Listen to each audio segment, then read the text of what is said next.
Assalamualaikum warahmatullahi ta'ala wabarakatuh.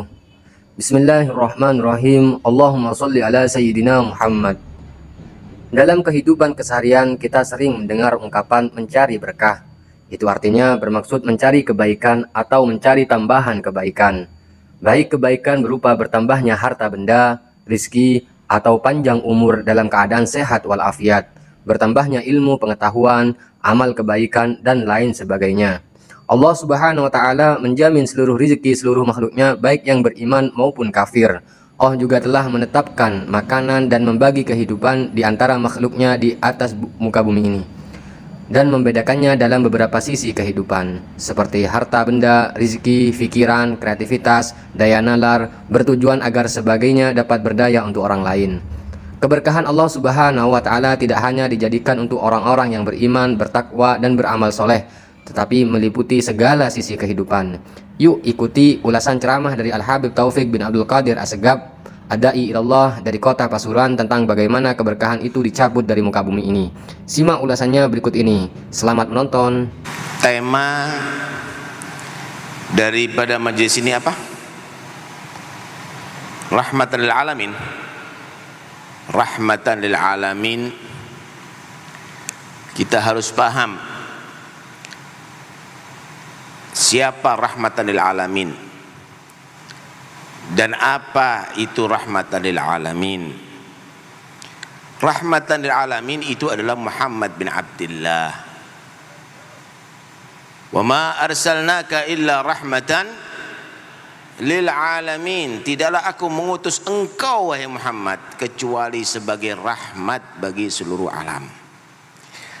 Rahmat itu bukan berarti menurut ukuran manusia umumnya, tapi adalah rahmat itu adalah yang diajarkan oleh Nabi Muhammad. Beliau adalah sosok rahmat yang Allah berikan rahmat bagi seluruh alam.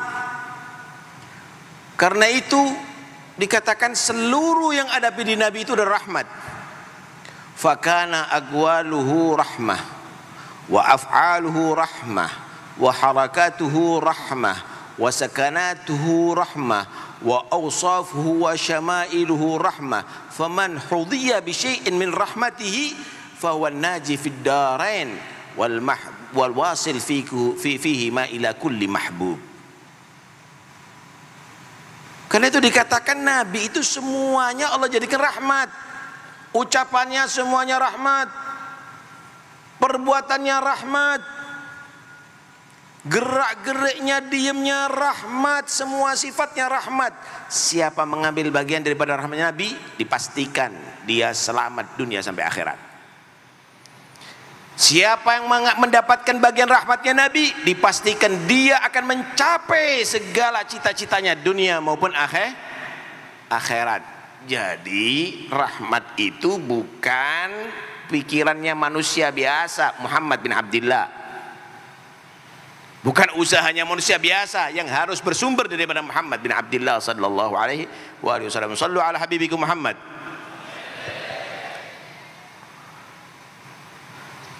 Bagaimana Nabi mengatur rahmat? Kalau Nabi itu menghadapi tetangga, diatur rahmatnya bagaimana cara kita bersikap kepada tetangga. Wajib kita perhatian. Wallahi la yu'minu, wallahi la yu'minu, wallahi la yu'minu man la ya'man jaruhu bawaigah. Demi Allah enggak beriman kata Nabi, kalau tetangganya tidak merasa aman daripada gangguannya. Ada tamu, hormat kepada tamu. Man kana yu'minu billahi wal yawmil akhir falyukrim dhaifah. Yang menyatakan iman kepada Allah dari akhir, hormat sama tamu. Kepada yang lebih tua dia hormat, yang lebih muda sayang, rahmat. Laisa minna man lam yuwaqqir kabirana wa yarham saghirana. Bukan golonganku itu yang enggak hormat kepada yang lebih tua dan rahmat kepada yang lebih muda. Kepada anak yatim, kepada fuqara masakin, panjang lebar rahmat. Kepada orang kafir rahmat. asal tidak membenci Islam, asal tidak memusuhi Islam. Rahmat kepada orang yang memeluk Islam dalam dakwah pertama, mengajak Islam. Rahmat. Fabima rahmatin minallahi linta lahum walau kunta faddan ghalidhal qalbi lan faddu min hawlik. Dengan rahmat yang Allah berikan di hati kamu, wahai Muhammad, kamu bisa bersikap lunak kepada mereka walaupun kasar mereka kepada kamu. Kalau kamu keras hati, kasar, nggak ada yang dekat kepada kamu, wahai Rasulullah. Tapi sebaliknya, kepada musuh Islam, kepada orang yang musuh kepada Allah dan Rasul, nggak ada itu. Kita bukan harus berbaik-baikan begitu. Ya ayuhan nabiyyu jahidil kuffara wal munafiqin waghlub alaihim. Orang-orang, hai Nabi Muhammad, jihad ya, lawan itu orang kafir. Orang munafik, lawan. Keras terhadap mereka. Jangan nanti rahmatan lil alamin, kafir harbi juga kita rangkul. Nggak bisa begituan. Jangan melintir ayat ente. Rahmatan lil alamin itu Muhammad bin Abdullah, Rasulullah itu rahmatan lil alamin. Jangan dipelintir. Orang kafir dirangkul, orang muslim dimusuhin. Rahmatan lil alamin dalilnya. Nggak benar. Kita harus luruskan nih. Kita harus luruskan. La tajidu qauman yu'minuna billahi wal yawmil akhir yuwadduna man haddallaha wa rasulahu walau kanu aba'ahum aw abna'ahum aw ikhwanahum aw ashiratahum. Enggak ada ceritanya orang mukmin kepada Allah dan hari kiamat tadi itu mau bermesra-mesraan sama orang yang memusuhi Allah dan Rasulullah, memusuhi Islam. Enggak ada. Sekalipun anaknya sendiri, sekalipun orang tuanya sendiri, sekalipun istrinya, sekalipun keluarganya, apalagi golongan-golongan biasa, apalagi suku, apalagi organisasi. La. Awas, hati-hati, jangan melintir ayat. Rahmatan lil alamin bukan pendapat kamu. Rahmatan lil alamin Muhammad Rasulullah sallallahu alaihi wasallam. Shallu ala Nabi Muhammad. Dah, saya nggak mau pidato. Ini Habib Thahir yang mau pidato. Saya mau bawakan satu hadis. Mudah-mudahan insya Allah nggak lama. Satu hadis ini riwayat Tirmidzi. Hadis ini disebutkan di kitab Nasaih Diniyah, di akhir kitab. Hadis yang kelima diriwayatkan dari Sayyidina Ali bin Abi Thalib karramallahu wajhah. Nabi sallallahu alaihi wasallam bersabda, "Idza fa'alat ummati 15 khaslah halla bihal bala." Kalau umatku sudah melaksanakan 15 perkala, berarti saatnya mereka mendapatkan bala Allah subhanahu wa ta'ala. Artinya yang umat Muhammad ini marhumah, umat yang dirahmati oleh Allah, sudah layak sekarang mendapatkan bala kalau 15 hal ini terjadi. Kita koreksi ya, kita koreksi 15 hal itu apakah terjadi di zaman kita atau tidak. Anda yang bisa nanti menentukan. Artinya Anda bisa menilai itu terjadi atau tidak. Pertama, bala di sini bisa berarti musibah, bisa berarti krisis, bisa berarti kefakiran, bisa macam-macam dah. Nggak ada berkah. Pertama, idza kanal maghnamu dualan. Kalau memang yang dianggap kesuksesan itu adalah dualan, menguasai, memonopoli daripada hak atau ekonomi. Masya Allah.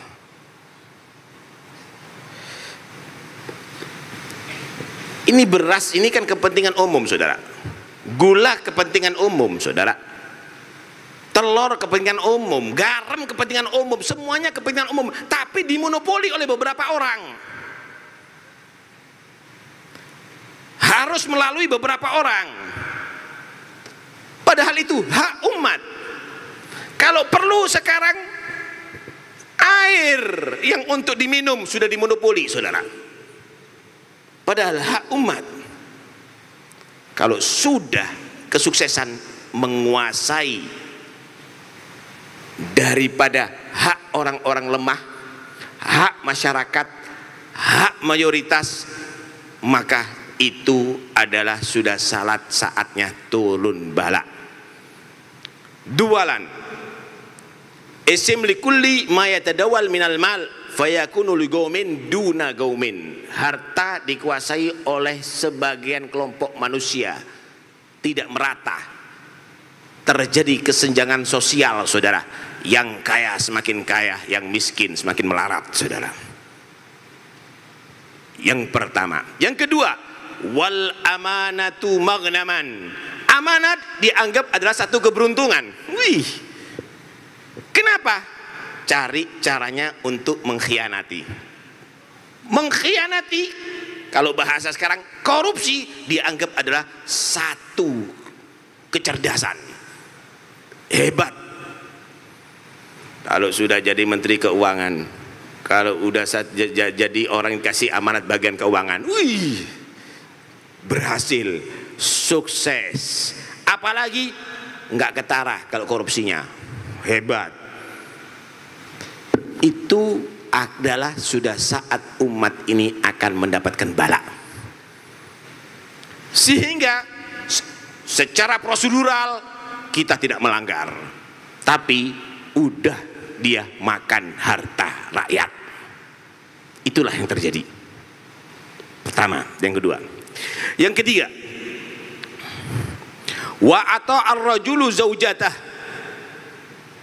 Orang udah patuh sama istri. Ngaku ente. Tapi wa agga ummah, durhaka sama ibu. Yang dicari ridho istri, bukan ridho ibu. Memperlakukan istri bagaikan ratu, memperlakukan ibu bagaikan pembantu. Ngaku nggak ente? Kalau sudah mau rekreasi sama istrinya, anaknya dititipkan sama ibunya. Bener nggak, Bu?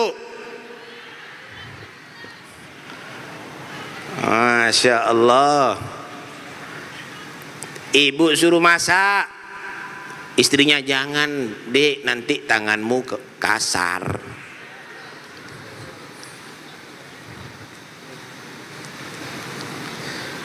Wa barra sadiqahu, loyal sama teman. Tapi wajafa abahu, tapi dia tadi tidak memperhatikan ayahnya. Ya, sama teman royal, royal. Wah, traktir. Tapi sama bapaknya sendiri utang. Rekreasi, teman dibawa, bapak enggak. Kurang perhatian dengan bapak, tapi perhatian sama teman. Hati-hati. Dan itu banyak terjadi pada pemuda-pemuda. Anda tahu enggak, kalau sudah bergabung dengan kelompok tertentu, ini seharusnya berpikir dong kita. Pernah ketemu enggak sama anak-anak pang yang ada di jalan? Pernah ketemu enggak? Belasan tahun mereka minum homer. Belasan tahun free sex. Mana itu yang katanya wakil rakyat yang ngelihat itu mikir, ini rakyat ini bagaimana, ini anak muda ini bagaimana masa depannya? Mana mereka tadi itu dikasih amanat? Mana itu ulama-ulama yang mau peduli? Siapa ngentas mereka? Ini masa depannya jadi orang-orang kriminal, Pak. Polisi, TNI mikir, ini mereka akan menjadi orang kriminal. Kenapa? Ngaji enggak, kemudian belajar juga, umum sekolah juga enggak, kemudian udah minum khamar, udah narkoba, udah berzina.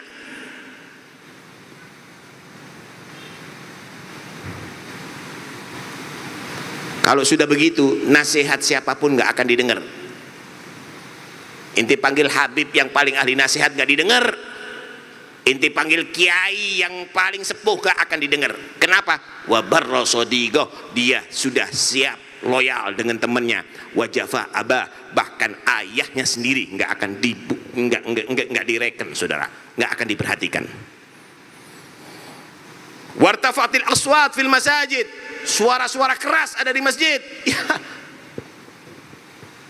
Masjid dulu itu saya masih ingat, masih kecil dulu saya sekolah di SD Bangilan. Harus ngelewati masjid di alun-alun situ. Itu kalau pulang lari kita. Kenapa? Pakai celana pendek, takut kualat sama masjid. Berwibawa itu masjid. Sekarang dibuat jagongan sama rokokan. Kadang-kadang ngomong porno ada di masjid. Kadang-kadang ngundang penceramah yang untuk ngakak. Bukan untuk menuntun kita ke jalan diridhoi Allah, tapi untuk tertawa-tertawa. Nggak ada wibawa masjid, saudara. Padahal Islam mengajarkan kita untuk hormat kepada masjid. Masuknya diatur kaki kanan, baca doa, kemudian sholat dulu, tahiyatul masjid, niat iktikaf, ibadah. Begitu di masjid, bukan dibuat rokokan, cekakaan. Baitullah sama pos kamling sama, saudara. Ngaku apa enggak ente? Pulang nanti dilarang rokok di masjid, gitu loh. Harus beradab ada di masjid, biar wibawa itu masjid. Di Bahang itu adalah khairu bigail ard. Itu sebaik-baik tempat yang ada di atas bumi ini, karena dibuat untuk beribadah kepada Allah Subhanahu wa taala. Wa kana zaimul qaumi ardalahum, yang menjadi pemimpin adalah orang-orang yang hina, enggak layak. Kadang-kadang anak enggak mau berjalan ini dah, biar enggak ngerempet yang lain macam-macam.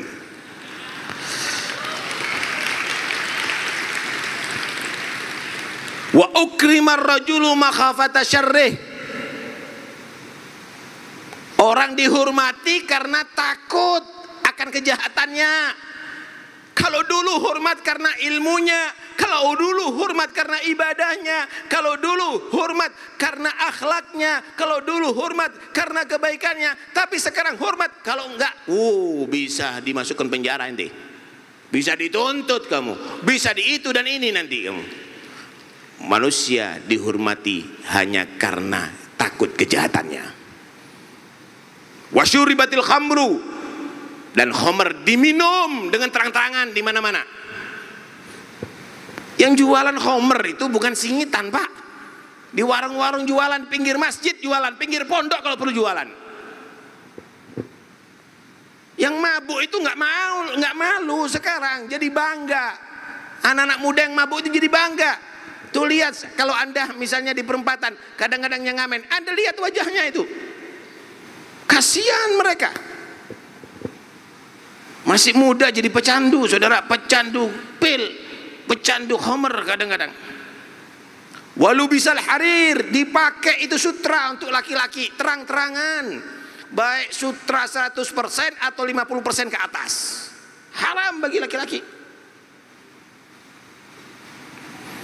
Yang berikutnya wattukhidatil gainat, yang ditampilkan itu adalah penyanyi-penyanyi perempuan, penyanyi-penyanyi, biduan-biduan. Malah ada idolnya sekarang. Idol baca Quran nggak ada. Idol perempuan yang ahli VG nggak ada. Idol nyanyi yang nganterkan pakai jilbab lagi. Kalau sudah dapat piala nangis, seperti masuk surga. Kadang-kadang la ilaha illallah, madrasah-madrasah ngadakan imtihan ngundang biduan. Kalau perlu bukan biduan, bencong. Ada apa nggak ada? Dengarkan nih, ini hadisnya Nabi nih. Wal ma'azif, musik-musik ada di mana-mana. Musik yang diharamkan. Kadang-kadang ya Nabi salam alaika sambil pakai gitar. Musik saudara. Akhirnya di pagelaran, Masya Allah, solawatan, tapi sama musik ma'azif. Ada lagi maulid sama joget. Ini wajib untuk kita marah. Intinya Ahlussunnah wal Jamaah menentok ay. Amalnya kamu ini sudah dinodai sama beberapa orang, Wan. Saya teruskan biar Habib Tahir bentar lagi. Wa alana akhir wa hadil ummah awwalaha. Akhir umat ini melaknat orang-orang pertama. Hebat kalau sudah ngelaknat sahabat. Hebat kalau sudah ngelaknat istri Nabi, ilmiah katanya. Hebat kalau sudah mengkritik, mencaci Imam Bukhari, Imam Nawawi, Imam Syafi'i. Hebat kalau sudah mengecam Ahlul Bait, melaknat Ahlul Bait. Dan itu terjadi, bahkan mengkafirkan Sayyidina Ali, kaum Khawarij. Melaknat Sayyidina Ali di atas mimbar, saudara. Hebat. Akhir umat ini mencaci pendahulu-pendahulunya. Habib Tahir itu yang bisa menerangkan. Kalau sudah demikian, falyartaqibu 'inda dzalika rihan hamra. Maka tunggu saatnya. Mudah-mudahan selamat kita semuanya, amin. Selamat insyaallah, amin. Tunggu saatnya Allah akan kirimkan bencana berupa angin merah. Rih pakai mufrad. Itu menyatakan adab. Kalau pakai riyah itu untuk rahmat. Rihan hamra, angin merah. Apa angin merah? Itu bahasa dua angin merah. Kalau sekarang ini stroke, akan banyak terjadi stroke. Nom stroke, Pak. Au khasfan, atau gempa. Gempa di daratan banyak terjadi. Gempa di lautan terjadi tsunami. Gempa bumi masuk ke dalam, penghuninya masuk. Lautan kadang-kadang juga ngangkat. Yang di darat kadang-kadang katut yang laut, Pak. Kapalnya di darat, bangunan ada di laut. Terjadi. Au maskhon, yani galbul khalq ilal, perubahan bentuk, galbul khalq, perubahan bentuk daripada badan manusia. Kalau mungkin bahasa sekarang mungkin terjadi banyak penyakit. Maaf, ada kepala membesar, ada kepala virus, ada virus kepala bisa mengecil, ada badan bisa memanjang, ada macam-macam, ada terjadi tumor, ada terjadi kanker kulit, ada macam-macam, saudara. Karena itu waspadai ini semuanya. Anda umat marhumah yang dirahmati oleh Allah Subhanahu wa taala karena berkat Nabi Muhammad. Karena itu jangan ada sampai di antara kita melakukan ini dan membiarkan ini terjadi. Mudah-mudahan selamat kita semuanya. Amin Allahumma. Ayo kita dengarkan ceramah Habibana Tahir Al-Kaf. Kita dengarkan. Kalau saya hampir setiap tahun ada di sini. Cuma 2 tahun ini sudah absen. Ya, tapi tahun ini alhamdulillah Allah takdirkan, mudah-mudahan bukan yang terakhir. Allah sampaikan tahun yang akan datang. Fi khair wa afiyah, amin. Yang ada bacaan-bacaan, tolong sekarang untuk doakan Indonesia dibaca. Hizbun Nasarnya dibaca, Ratibul Attas, Ratibul Haddadnya dibaca. Kemudian Wirdus Sakrannya yang bisa dibaca. Kalau nggak bisa, sholawat kepada Nabi dah. Sholawat kepada Nabi.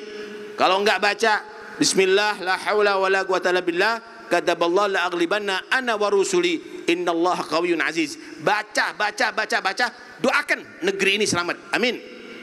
Doakan siapa saja yang menghendaki kebaikan negeri ini dibantu oleh Allah, diberkahi oleh Allah. Amin. Doakan siapa saja yang ingin kehancuran negeri ini akan hancur dirinya. Amin. Mudah-mudahan kita semuanya insyaallah menjadi umat yang bersatu, umat yang bisa menghargai satu sama lain. Wassalamualaikum warahmatullahi wabarakatuh.